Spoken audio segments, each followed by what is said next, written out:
Under the buzzing glow of neon signs and the endless thrum of traffic, the city above swarmed with life.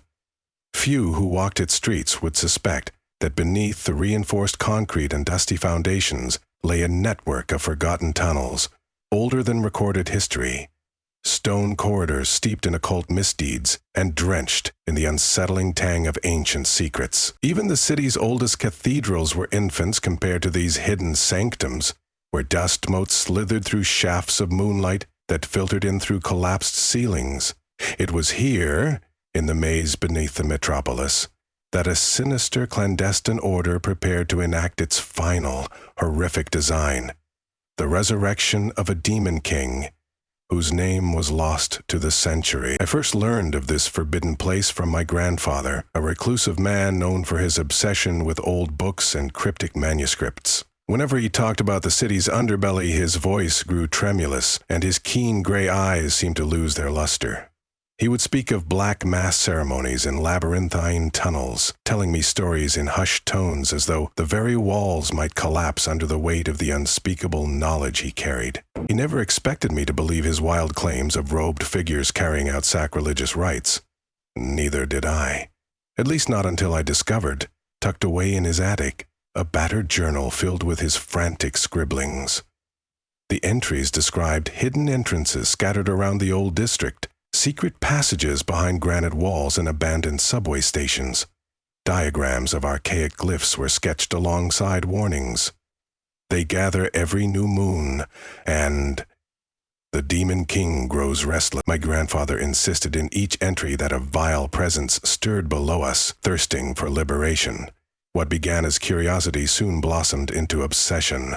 I had to see these forbidden chambers. I wanted, foolishly, to verify my grandfather's terrifying claims. Compelled by both fear and fascination, I ventured through one of the concealed openings you'd marked on a map, a scarred metal door near a seldom-used subway platform. The graffiti and grime were so thick that no casual observer would think to inspect it. With my flashlight in one hand and the battered journal in the other, I slipped in. The air turned decidedly colder as I descended. Decades of dust and mold coated the narrow staircase, and every footstep stirred swirling ghosts of filth into the still darkness. The only sound was my own breath, echoing faintly down the black corridor. Old rail lines and scatterings of broken sleepers indicated that this was once part of the city's earliest underground train system. But the further I ventured, the more the surroundings changed. Signs of the modern world gave way to stone arches carved with sinister twisting shapes, reminiscent of monstrous faces. Unsettling symbols leered at me from the walls. Crescents fused with skeletal forms, arches contorting into the shapes of reptilian eyes. After walking perhaps half a mile, I came upon a door of rotted wood, bound with iron rivets, half ajar. Beyond, it opened a chamber whose architecture seemed archaic. Torches ensconced in the walls, surely an affectation belonging to no modern era, burned with a strange low flame. The flickering sickly light cast writhing shadows across carved pillars, swirling upward like contorted serpents. The air in that place felt sentient. Goosebumps rippled across my arms, and I realized with certainty that I had intruded upon a realm untouched by the laws and rationalities of the world above. Here, deeper truths prowled perilously. I continued past the basalt pillars. Echoes of chanting drifted from somewhere further below, the voices resonating in piercing unison. The chant was not in Latin, nor did it bear any similarity to the languages of humanity that I recognized. It was guttural, interspersed with sharp hisses, and resonated in my mind with an otherworldly potency that made my nerves quiver. The battered journal shook in my trembling hand. My grandfather had warned me, if you hear them chanting, it may already be too late. The corridor widened into a central atrium, whose ceiling soared dozens of feet overhead. Panic banged against my ribs when I saw the robed figures, at least a dozen of them assembled in concentric circles. Their vestments were an unholy red, embroidered with black sigils that seemed to darken in the fluctuating torchlight. They stood around a raised dais of obsidian. Atop the dais rested a granite slab, stained by centuries of vile usage, if the crusted patterns of dark residue were any indication. In the midst of this dreadful tableau, a single figure knelt, a woman with tangles of raven hair, trembling and clutching a tattered shawl to her breast. A single robed figure, presumably the leader, raised his arms. The chanting ceased.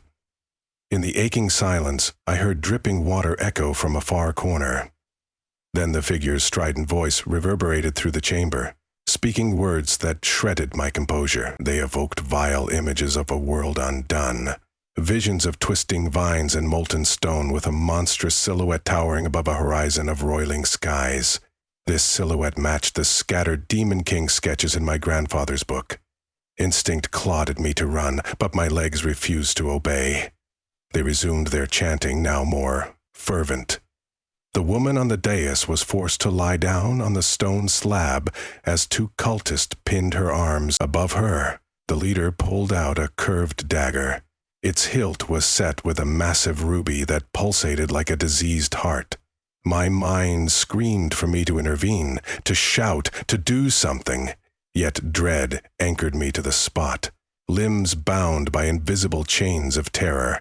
A hooded figure approached, bearing a tarnished silver bowl etched with arcane runes.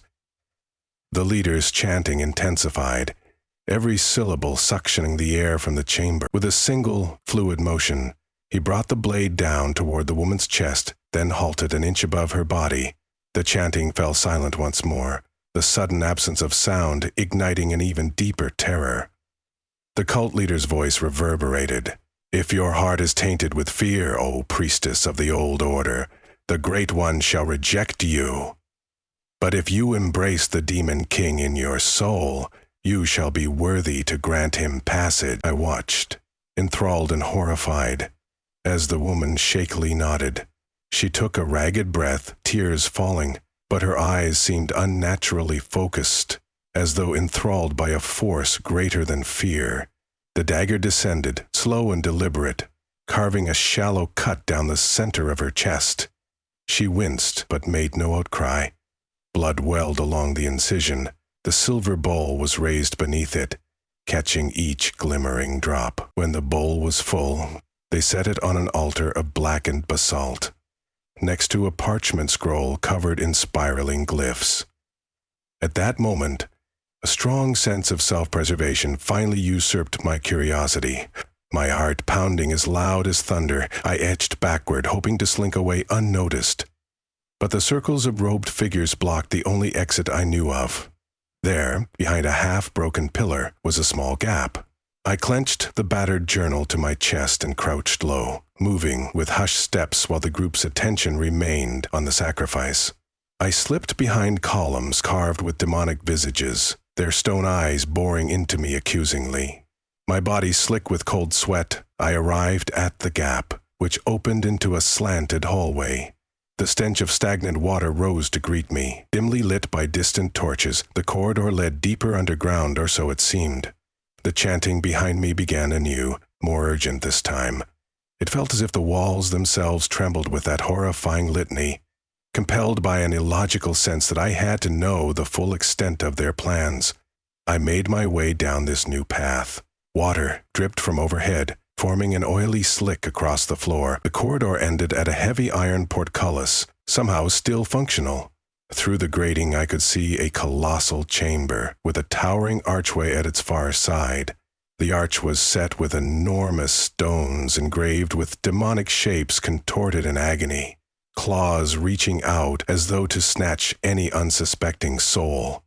Though no one occupied this chamber, another deep, resonant, chanting vibration pulsed from within that arch. Twice as unnerving, the corridor behind me began to fill with footsteps. "There is an intruder!" A voice rang out in the distance, echoing off the walls. My chest constricted. I pressed against the murky corner, panicked that any movement would give me away. My instinct screamed to flee, yet something intangible, a dreadful curiosity, held me anchored. Carefully, I lifted the portcullis. Its battered chains screeched. My heart lurched as I slipped inside the vast chamber. No robed figures lurked here, just the hollow foreboding of ancient architecture. The chanting that seemed to emanate from nowhere unsettled me more than any physical threat. The archway across the chamber was colossal, at least 3 times my height. Writhing shapes seemed to shift in the intricate carvings, or perhaps it was trickery from the unsteady torchlight. Across the dusty floor lay fragments of skeletal remains, human, possibly centuries old. Amid them glimmered the occasional shard of gold or silver, as if offerings had been left along with the bodies. One skeleton was pinned beneath a massive chunk of collapsed masonry, its bony fingers reaching out, the final, silent scream of an unknown victim. The chanting from behind me swelled.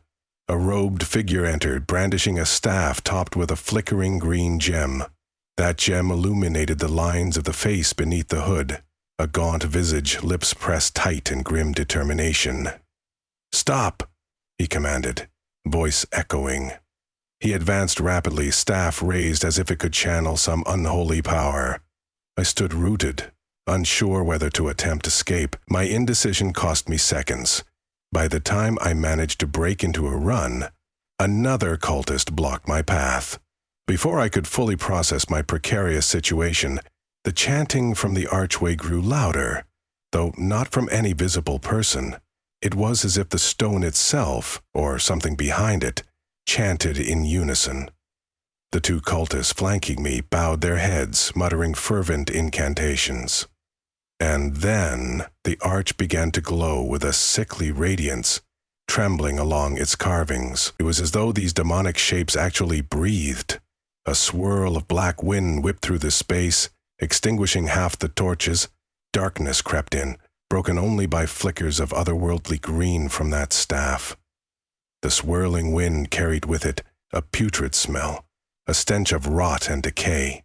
Places that had been silent for centuries groaned in anguish. One of the cultists lifted his staff to the arch, chanting in that hideous language, voice cracking with ecstatic fervor. The trembling intensification of power was unmistakable. I caught movement at the corner of my vision. There stood the cult leader from the dais, accompanied by several robed devotees, including the injured woman who clutched her bleeding chest. They were outraged, shouting over each other. The cult leader barked commands, his voice slicing through the chaos. "Take him! He must not interfere. Our demon king must feed on living souls when he steps through the gate." In that moment, I recognized the horrifying plan. They sought to open a portal within that archway to allow this demon king to cross over. And for such a rite, blood was not enough. Living sacrifices were necessary. I was to be one among them. They closed in. I saw no chance of fighting them off, unarmed as I was. My only hope was to flee deeper into the catacombs, but that would mean searching for another exit in labyrinthine tunnels I knew nothing about. Even so, I bolted, weaving between columns and scattered bones. The cultists gave chase, their torches flaring with unnatural fury.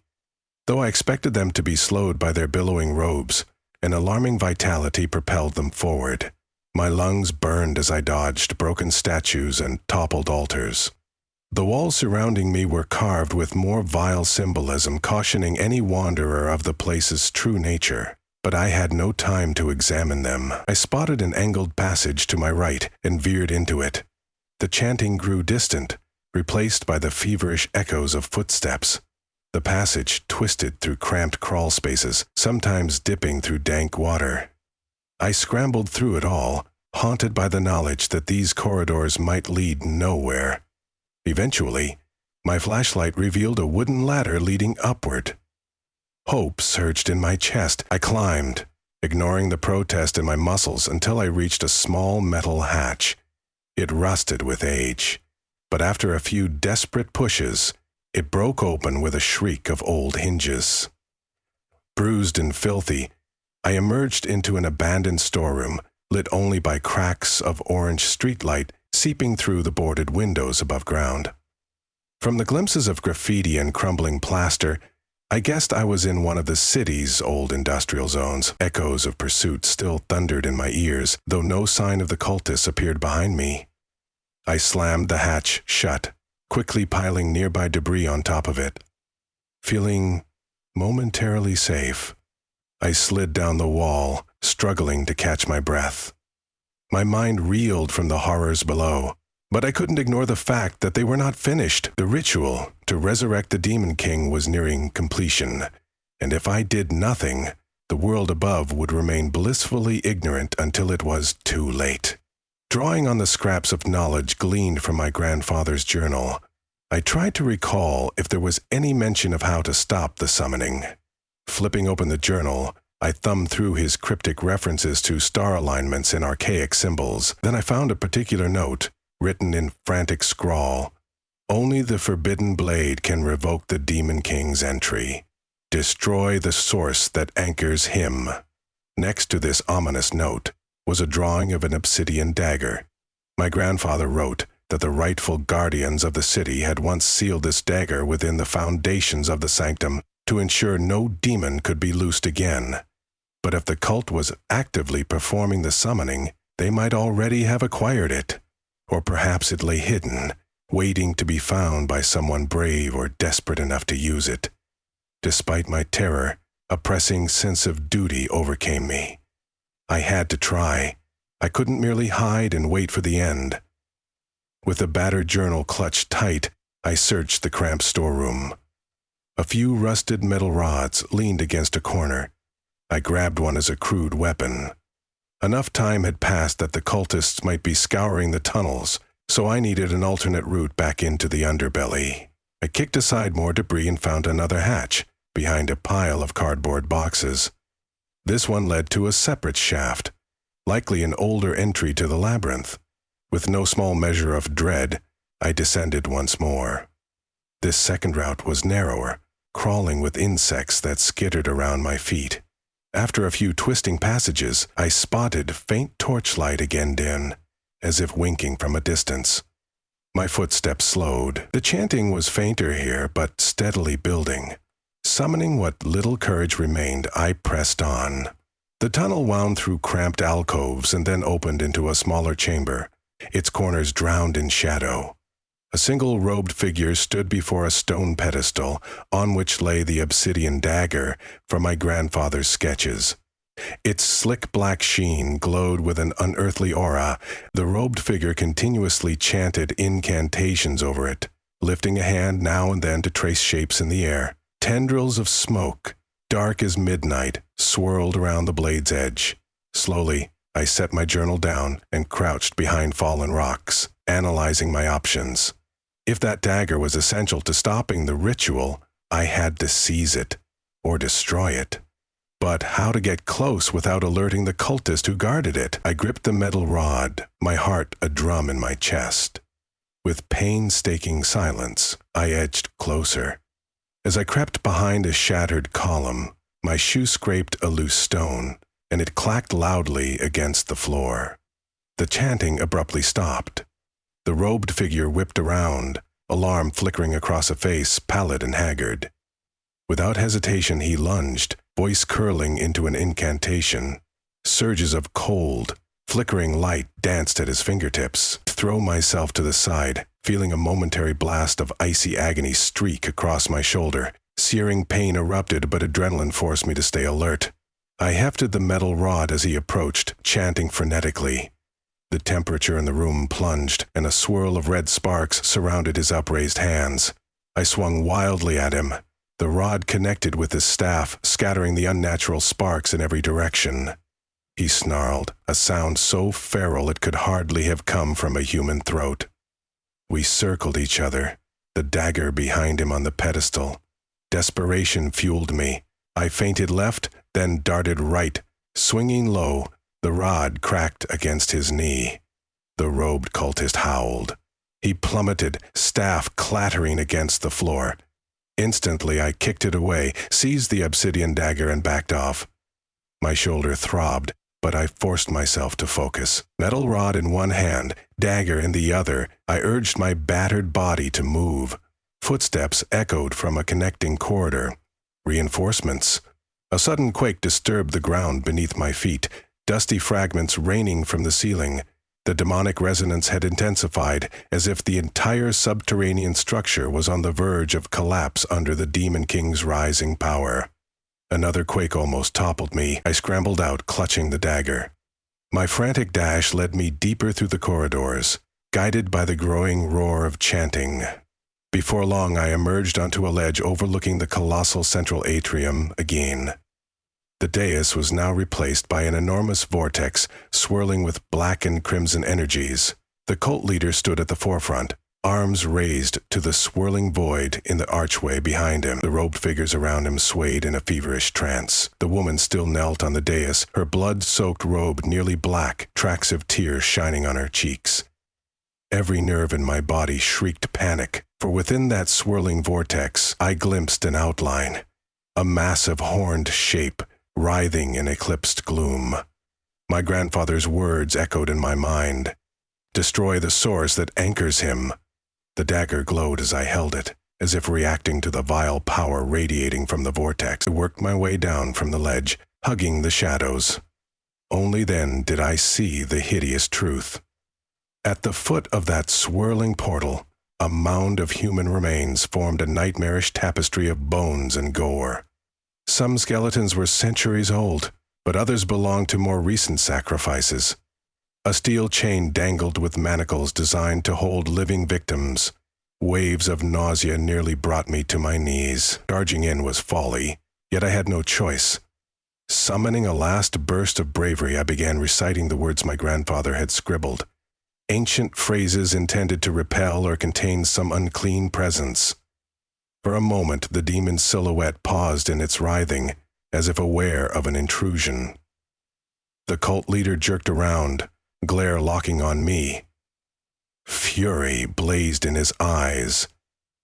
"Seize him," he cried. Robed figures rushed forward. I gripped the dagger, continuing the incantation as best I could, mispronouncing half the guttural words. The demon's outline wavered, a pained growl reverberating from the vortex. The air rippled with a suffocating, malignant force that threatened to break my will. A wave of chanting from the cultists matched my own, their voices chanting in direct opposition, determined to keep the portal open. The catacomb shook violently, cracks zigzagging across columns and walls. Torch sconces crashed to the floor, sparks flickering out. Through it all, the demon's eyes, two blazing embers in the swirling gloom, centered on me, brimming with malevolent awareness. I forced myself forward. One cultist lunged in my path, brandishing a curved blade. I ducked, jabbing upward with the obsidian dagger. He howled in agony. Up above, stone fragments rained down as the renewed quake fissured the ceiling. Another cultist sprang from my left. I whirled, swinging the metal rod with every bit of strength. The blow slammed into her temple and she collapsed. Adrenaline burned through me, unstoppable now. Reaching the dais, I saw the woman slumped in exhaustion, barely conscious. A torrent of energy rippled around her, her blood apparently fueling the final stage of the ritual. The cult leader shrieked at me, voice maddened and inhuman. "The Demon King will reign. You cannot halt his rise." I leapt onto the dais, the swirling energies threatening to blow me off with blistering heat. I braced the dagger, continuing the words of the incantation scrawled on the journal. Though my voice quavered, the ancient syllables nearly roared in my head, as if a chorus of ancestral guardians lent me their power. Bright tendrils of pure white light erupted from the blade, colliding with the swirling blackness of the portal. The cult leader lunged at me. We grappled, tumbling dangerously close to the vortex's edge. A shapeless mass of darkness thrust out from the portal like a giant claw, raking the floor. I dodged, heart hammering. The leader's eyes gleamed red in the flickering chaos, his face contorting with demonic zeal. We struggled for the dagger, arms straining. My entire body seethed with pain and fatigue, but the memory of my grandfather's trembling warnings shot new vigor into my veins. With a furious cry, I tore free and drove the obsidian blade into the pedestal itself, where the swirling energies converged. A thunderous roar shook the foundation. Cracks zigzagged along the pedestal, unleashing a violent torrent of light from within. The demon's horrific growl echoed throughout the catacombs, a sound too large and ancient for mortal ears. For an instant, I glimpsed the monstrous shape recoil in the portal, swirling in disintegration. The cult leader tried to pull the dagger free, but a powerful backlash hurled him aside.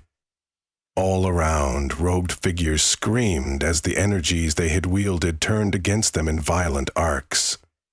The phenomenon was unstoppable now. The dais collapsed, the swirling lights imploding into a maelstrom that spiraled frenetically.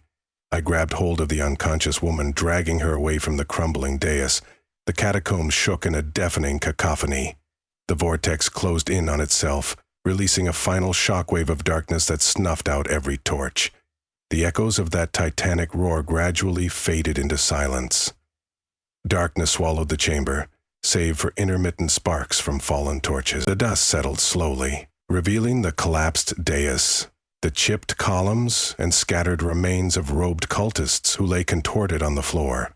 With the cursed pedestal destroyed, the portal had vanished. Whatever malevolent presence had reached through was forcibly banished back to the hell that spawned it. The Demon King, for now, remained imprisoned. Through ragged breaths, I ensured the woman was still alive, though pale. She murmured broken words, tears staining her cheeks as she realized the ritual collapse spelled failure for her unholy brethren. My own injuries howled at me, but the adrenaline overshadowed pain for the moment. The cult leader's body lay crumpled nearby, an unnatural angle to his limbs.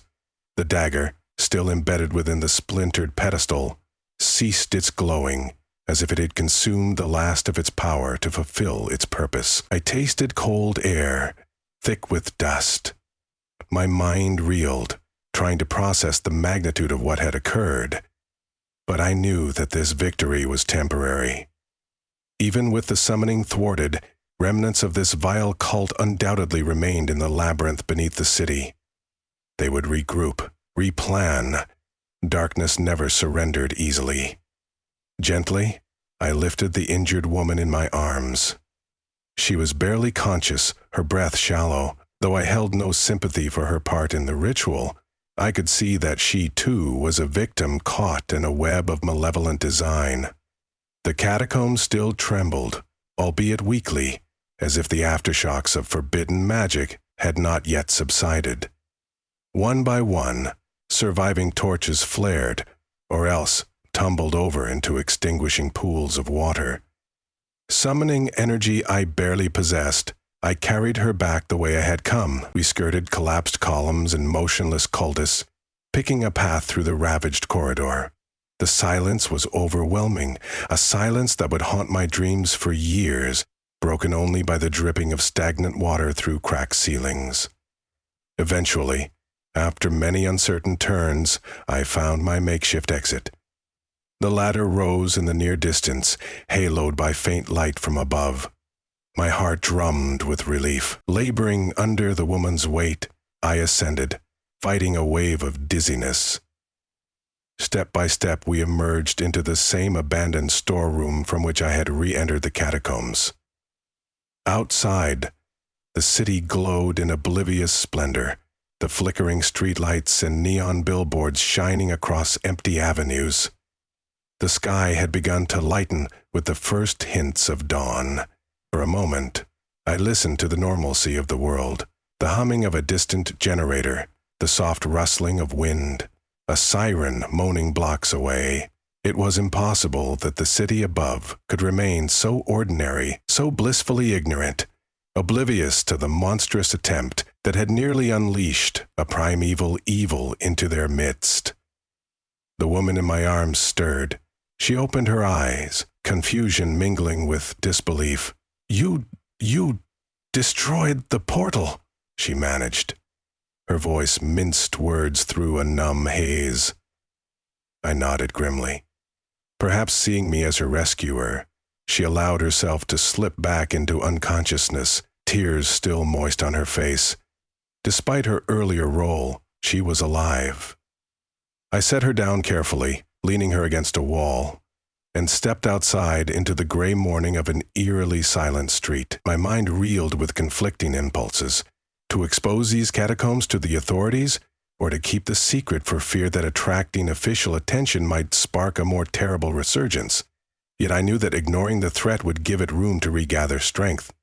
Instinctively, I pressed my hand to my shoulder. The fabric there was torn, my skin damp with blood, where the cultist's brutal magic had struck. That wound, along with every haunting image seared into my memory, would be my constant reminder of the darkness festering beneath the city's foundations. The battered journal, still clutched to my side, contained knowledge that no mortal should carry. Our ancestors had once sealed this evil, but the seal was never foolproof. Great malevolence, I understood now, did not die. It merely waited, biding its time. If the city was to remain safe, there were steps to be taken. The entrance to that nest of horror had to be sealed, the graffitied metal doors closed off forever. The Demon King might not rest for another century, or even a millennium, but eventually, in some future generation, the threat might return.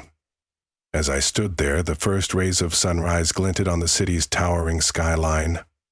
Dispelling shadows along barren rooftops, the weight of the catacombs seemed to press up through the pavement beneath my feet. In some hidden corridor far below, an echo of chanting might still linger, a faint susurration of ancient syllables keen enough to prick the spine of anyone unfortunate enough to descend. Walking forward, I realized each step was a fragile victory. I had for a moment staved off the darkness that clawed at the world from its most hidden corners. But I also understood that the ancient city below did not sleep. Its endless hallways of stone and cryptic ruins were older and darker than any human civilization. It yearned for the day it might feast again, and those devoted to the infernal would never fully relinquish their cause. Even now, robed survivors might gather near the broken pedestal where the forbidden dagger still protruded, already whispering incantations of resurrection. One day, all their preparations might converge again. When that night came, the Demon King would be waiting, and I could only hope someone else, someone braver, or perhaps simply more desperate, would stand against that shadowy onslaught. For now, however, dawn was here. And dawn was enough.